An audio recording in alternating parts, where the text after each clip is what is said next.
Hello guys, welcome back to അശ്വസ് PMA Malayalam. So നമ്മളിന്ന് FM start ചെയ്യുവാണ്. FM-ൽ ഇൻവെസ്റ്റ്മെൻറ്റ് ഡിസിഷൻസ് എന്ന് പറഞ്ഞിട്ടുള്ള ലാസ്റ്റ് സ്റ്റഡി നോട്ടാണ് ഇന്ന് സ്റ്റാർട്ട് ചെയ്യുന്നത്. പേജ് 377 പ്രോബ്ലംസാണ് നമ്മൾ നോക്കുന്നത്. ഞാൻ പ്രീവിയസ് ഇയർ ക്വസ്റ്റ്യൻ പേപ്പർ അനാലിസ് ചെയ്തപ്പം ഇതിൽ നിന്നും പ്രോബ്ലമാണ് കൂടുതലായിട്ടും ചോദിക്കുന്നത്. Okay, illustration 1. The directors of Beta Limited are contemplating the purchase of a new machine to replace a machine which has been in operation in the factory for the last 5 years. അതായത് beta limited എന്ന് പറയുന്ന ഒരു കമ്പനിയുടെ directors ആലോചിക്കുവാണ് ഒരു പുതിയ machine purchase ചെയ്യാൻ. എന്തിനു വേണ്ടിയിട്ട്? ഇപ്പം നിലവിൽ 5 വർഷമായിട്ട് അവർ യൂസ് ചെയ്യുന്ന ഒരു പഴയ മെഷീനുണ്ട്, അതിനെ റീപ്ലേസ് ചെയ്തുകൊണ്ട് ഒരു പുതിയ മെഷീൻ പർച്ചേസ് ചെയ്യാൻ വേണ്ടിയിട്ട് അവർ ആലോചിക്കുവാണ്. Ignoring interest but considering tax at 50% of net earnings. ഇൻട്രസ്റ്റിന് ignore ചെയ്യാൻ പറഞ്ഞിട്ടുണ്ട്, പക്ഷേ 50% ഓഫ് നെറ്റ് ഏർണിങ്സ് ടാക്സിന് കൊടുക്കണം. Suggest which of the 2 alternatives should be preferred. ഏത് ഓൾട്ടർനേറ്റീവാണ് നമ്മൾ പ്രിഫർ ചെയ്യേണ്ടത് എന്ന് വെച്ചാൽ ഇവിടെ ഓൾഡ് മെഷീനെ നമ്മൾ റീപ്ലേസ് ചെയ്തുകൊണ്ട് ന്യൂ മെഷീൻ എന്ത് ചെയ്യണം, പർച്ചേസ് ചെയ്യണം എന്നുള്ളതാണ് നമ്മുടെ ഡിസിഷൻ. നമുക്ക് ഓൾഡ് മെഷീൻ്റെ പർച്ചേസ് പ്രൈസ് 40,000 ആണ്, ന്യൂ മെഷീൻ്റെ 60,000. Estimated life of machine old മെഷീന് 10 വർഷം, ന്യൂ മെഷീന് 10 വർഷം. Machine running hours per annum old മെഷീന് 2000, ന്യൂ മെഷീനും 2000. യൂണിറ്റ്സ് പെർ അവർ 24ഉം 36ഉം. Okay, wages per running hour തന്നിട്ടുണ്ട്, power per annum, consumable stores, all other charges, material cost per unit, selling price per unit. ഇത്രയും details എല്ലാത്തിനും തന്നിട്ടുണ്ട്. You may assume that the above information regarding sales and cost of sales will hold good throughout the economic life of each of the machine.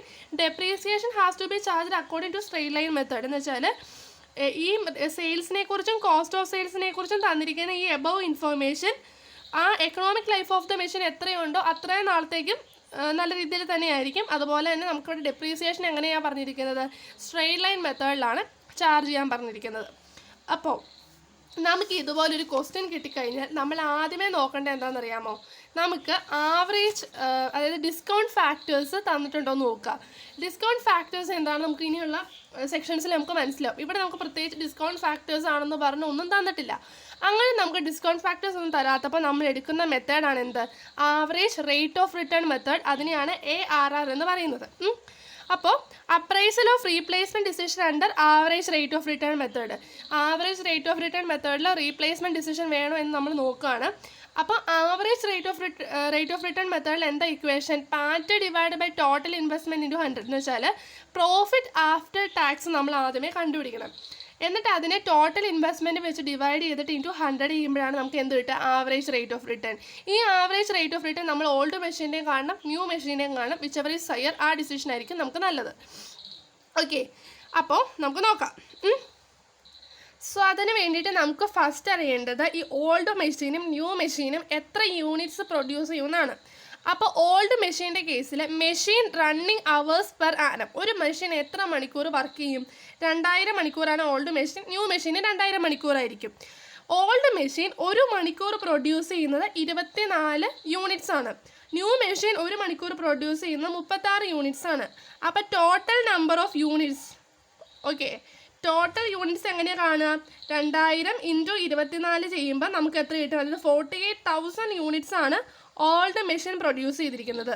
New മെഷീൻ്റെ കേസിൽ എത്ര വരും, 2000 into 36. Okay, അപ്പോൾ നമുക്ക് 72,000 ആണ് ന്യൂ മെഷീൻ പ്രൊഡ്യൂസ് ചെയ്യുന്ന units. So അതാണ് നമുക്ക് ഇവിടെ ഇവർ ചെയ്ത് വെച്ചിരിക്കുന്ന പ്രൊഡക്ഷൻ യൂണിറ്റ്സ് നമുക്ക് എക്സിസ്റ്റിംഗ് മെഷീൻ്റെയും ന്യൂ മെഷീൻ്റെയും കിട്ടി. ഓക്കെ, ഇനി നമുക്ക് സ്റ്റാർട്ട് ചെയ്യാം. അപ്പോൾ ഇവിടെ നമുക്ക് എത്ര യൂണിറ്റ്സ് എന്ന് നമ്മൾ കണ്ടുപിടിച്ചാൽ മാത്രമാണ് നമുക്ക് ഇപ്പോൾ വേരിയബിൾ കോസ്റ്റ് ഒക്കെ നമുക്ക് പെർ യൂണിറ്റ് തന്നിരിക്കുന്നത്. അപ്പം നമുക്ക് ടോട്ടൽ കാണണമെങ്കിൽ എങ്ങനെയാണ്, എത്ര യൂണിറ്റ്സ് ഉണ്ട് അത് ഇൻറ്റു പെർ യൂണിറ്റ് ചെയ്യുമ്പോഴല്ലേ, അതിന് വേണ്ടിയിട്ടാണ് നമ്മളിപ്പോൾ യൂണിറ്റ്സ് കണ്ടുപിടിച്ചേക്കുന്നത്. അപ്പോൾ നമുക്ക് ഫസ്റ്റ് എന്ത് ചെയ്യണം, സെയിൽസ് കാണണം. അപ്പം നമ്മൾക്ക് ക്വസ്റ്റ്യനിൽ നോക്കിയാൽ അറിയാം, selling price per unit old മെഷീന് 1.25, ന്യൂ മെഷീന് 1.25. അപ്പോൾ ഇവരുടെ ടോട്ടൽ സെയിൽസ് എങ്ങനെയാണ് കാണുക, ഓൾഡ് മെഷീൻ പ്രൊഡ്യൂസ് ചെയ്യുന്നത് 48,000 യൂണിറ്റ്സ് ആണ്. അപ്പോൾ 48,000 ഇൻറ്റു 1.25 ചെയ്യുമ്പോൾ സെയിൽസ് കിട്ടും. അത് നമുക്ക് 60,000 ആണ് കിട്ടുന്നത്. ന്യൂ മെഷീൻ്റെ കേസിൽ എങ്ങനെയാണ് വരുന്നത്, 72,000 യൂണിറ്റ്സ് ആണ്. സോ 72,000 ഇൻറ്റു 1.25 ചെയ്യുക. 72,000 ഇൻറ്റു 1.25 ചെയ്യുമ്പോൾ നമുക്ക് എത്ര കിട്ടും, 90,000 കിട്ടും. അങ്ങനെയാണ് നമ്മൾ എന്ത് ചെയ്യുന്നത്, രണ്ടിൻ്റെയും സെയിൽസ് കണ്ടുപിടിച്ചു. ഇനി നമുക്ക് എന്താ ചെയ്യേണ്ടത്, ഇതിൻ്റെ നിന്ന് നമ്മൾ എല്ലാ കോസ്റ്റും കൂടെ നമ്മൾ ആഡ് ചെയ്യാം. ഓക്കെ, അപ്പം നമുക്ക് എന്ത് കിട്ടും? ടോട്ടൽ കോസ്റ്റ് കിട്ടും. എന്നിട്ട് സെയിൽസിന് ഈ ടോട്ടൽ കോസ്റ്റ് കുറയ്ക്കുമ്പോൾ പ്രോഫിറ്റ് ബിഫോർ ടാക്സ് കിട്ടും. എന്നിട്ട് നമ്മളോട് ക്വസ്റ്റ്യനിൽ പറഞ്ഞിട്ടുണ്ട് 50% ടാക്സ് ചാർജ് ചെയ്യണമെന്ന് പറഞ്ഞിട്ടുണ്ട്. അപ്പോൾ ആ 50% ടാക്സും കൂടെ ചാർജ് ചെയ്ത് കഴിയുമ്പോൾ നമുക്ക് എന്ത് കിട്ടും? പ്രോഫിറ്റ് ആഫ്റ്റർ ടാക്സ് കിട്ടും. ഓക്കെ, ഇനി നമുക്ക് എന്തൊക്കെ കോസ്റ്റാണ് ഇതിൽ വന്നേക്കണേന്ന് നോക്കാം. സോ നമുക്ക് ഡിപ്രീസിയേഷൻ കാണാൻ വേണ്ടിയിട്ട് ഇവിടെ പ്രത്യേകിച്ച് പെർസെൻറ്റേജ് ഒന്നും തന്നിട്ടില്ല. അപ്പോൾ ഓൾഡ് മെഷീൻ 40,000 ന്യൂ മെഷീൻ 60,000 ആണെന്നും അവരുടെ ലൈഫ് എന്ന് പറയുന്നത് 10 years ആണെന്നും തന്നിട്ടുണ്ട്. സോ 1 year എങ്ങനെയായിരിക്കും? 40,000 ഡിവൈഡ് ബൈ 10, അതുപോലെ തന്നെ 60,000 ഡിവൈഡ് ബൈ 10 എന്നുള്ളതായിരിക്കും ഒരു വർഷത്തെ ഡിപ്രീസിയേഷൻ. ഓക്കെ, അതുകൊണ്ട് തന്നെ ഓൾഡ് മെഷീൻ്റെ ഡിപ്രീസിയേഷൻ 40,000 ഡിവൈഡ് ബൈ 10 4,000ഉം ന്യൂ മെഷീൻ്റെ 60,000 ഡിവൈഡ് ബൈ 10 6,000ഉം ആയിരിക്കും. അപ്പോൾ നമ്മൾ ഫസ്റ്റ് കോസ്റ്റ് എഴുതി ഡിപ്രീസിയേഷൻ 4,000ഉം 6,000ഉം. ഇനി നമുക്ക് വേജസ് എത്രയുണ്ടെന്ന് കാണണം. അപ്പം നമുക്ക് ക്വസ്റ്റ്യനിൽ തന്നിട്ടുണ്ട് വേജസ് പെർ റണ്ണിങ് അവർ എന്ന് പറഞ്ഞാൽ 3ഉം 5.25 ആണ്. അതായത് ഒരു മണിക്കൂറിലാണ് 3 വേജ് വരുന്നത്, അവരാണ് 5.25 വേജ് വരുന്നത്.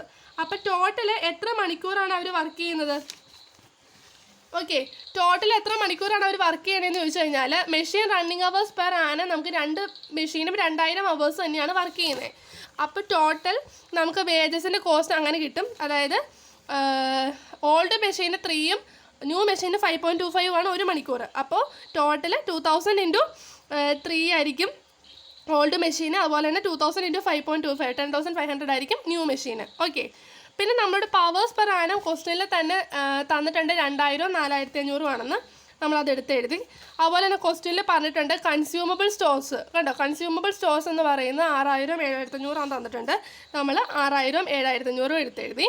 ദെൻ അതർ ചാർജസ് എന്ന് പറഞ്ഞ് ക്വസ്റ്റ്യനിൽ തന്നെ 8000 9000 എന്ന് തന്നിട്ടുണ്ട്, നമ്മളതും എഴുതി. ഇനി നമുക്ക് എന്താ കാണേണ്ടത്? മെറ്റീരിയലിൻ്റെ എമൗണ്ട് കാണണം. ഓക്കെ,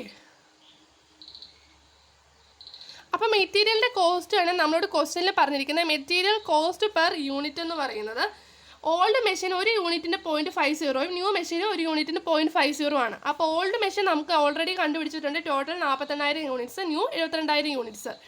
അപ്പോൾ മെറ്റീരിയലിൻ്റെ കോസ്റ്റ് 48,000 ഇൻറ്റു 0.50 24,000, അതുപോലെ തന്നെ 72,000 ഇൻറ്റു 0.50 36,000. അപ്പോൾ ഇത്രയും നമ്മൾ ആഡ് ചെയ്യുമ്പോൾ ഡിപ്രീസിയേഷൻ തൊട്ട് മെറ്റീരിയൽ വരെ ആഡ് ചെയ്യുമ്പം നമുക്ക് 50,000ഉം 73,500ഉം ആണ് കിട്ടുന്നത്.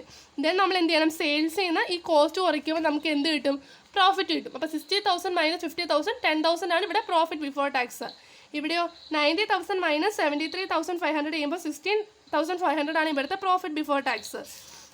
നമ്മളോട് ക്വസ്റ്റ്യനിൽ പറഞ്ഞിട്ടില്ലേ ഇൻട്രസ്റ്റ് നമുക്ക് അവോയ്ഡ് ചെയ്യാം, പക്ഷേ ടാക്സ് എത്ര വേണം? 50% വേണം. അപ്പോൾ നമുക്ക് ഈ കിട്ടിയ പ്രോഫിറ്റ് ബിഫോർ ടാക്സിൻ്റെ 50% എടുത്തു. അപ്പോൾ 10,000ന് 50% 5,000, 16,500 50% 8,250. അപ്പോൾ പ്രോഫിറ്റ് ബിഫോർ ടാക്സിന് ഈ ടാക്സിൻ്റെ എമൗണ്ട് കൂടെ കുറയ്ക്കുമ്പോഴാണ് നമുക്ക് എന്ത് കിട്ടുക? പ്രോഫിറ്റ് ആഫ്റ്റർ ടാക്സ് കിട്ടുക. നമ്മൾ എന്തിനാണ് പ്രോഫിറ്റ് ആഫ്റ്റർ ടാക്സ് കാണുന്നത്? Because average rate of return മെത്തേഡിൽ ഇക്വേഷൻ എന്താണ്? Profit after tax divide by total investment into 100. അപ്പോൾ നമ്മൾ ഈ കണ്ടുപിടിച്ച പ്രോഫിറ്റ് ആഫ്റ്റർ ടാക്സ് എടുത്തെഴുതുക 5,000 8,250 ഡിവൈഡഡ് ബൈ ടോട്ടൽ ഇൻവെസ്റ്റ്മെൻറ്റ് നമുക്ക് കോസ്റ്റിൽ തന്നിട്ടുണ്ട്. ഓൾഡ് മെഷീൻ്റെ ഇൻവെസ്റ്റ്മെൻറ്റ് കോസ്റ്റ് എന്ന് പറയുന്നത് 40,000 ആയിരുന്നു. ന്യൂ മെഷീൻ എത്രയാണ്? 60,000 ആണ്. അതുകൊണ്ടാണ് 5,000 ഡിവൈഡ് ബൈ 40,000 ഇൻറ്റു 100ഉം 8,250 ഡിവൈഡ് ബൈ 60,000 ഇൻറ്റു 100ഉം. അപ്പോൾ 12.5%ഉം 13.75% കിട്ടി. കമൻറ്റ് നോക്കിക്കേ. From the above computation it is clear that new machine can be replaced in place of old machine. ഏതിനാണ് കൂടുതൽ? Average rate of return method അനുസരിച്ച് അതായിരിക്കും കൂടുതൽ പ്രോഫിറ്റബിൾ. ഇവിടെ കൂടുതൽ ഏതിനാണ്? ന്യൂ മെഷീനാണ്. അതുകൊണ്ട് നമുക്ക് എന്ത് ചെയ്യാം? ന്യൂ മെഷീനെ ഓൾഡ് മെഷീൻ്റെ സ്ഥാനത്തേക്ക് റീപ്ലേസ് ചെയ്യാം, കാരണം അതിനാണ് കൂടുതൽ average rate of return. Okay, അപ്പം ഐ ഹോപ്പ് നിങ്ങൾക്ക് എല്ലാവർക്കും ഈ ഒരു ഇലസ്ട്രേഷൻ മനസ്സിലായെന്ന് വിചാരിക്കുന്നു. സോ നമുക്ക് നെക്സ്റ്റ് വീഡിയോയിൽ കാണാം. ഇത് ഓരോ ഇലസ്ട്രേഷൻ ബൈ ഇലസ്ട്രേഷൻ ആണ് ഞാൻ ഒരു വീഡിയോയിൽ ഇടുന്നത്. ഓക്കെ.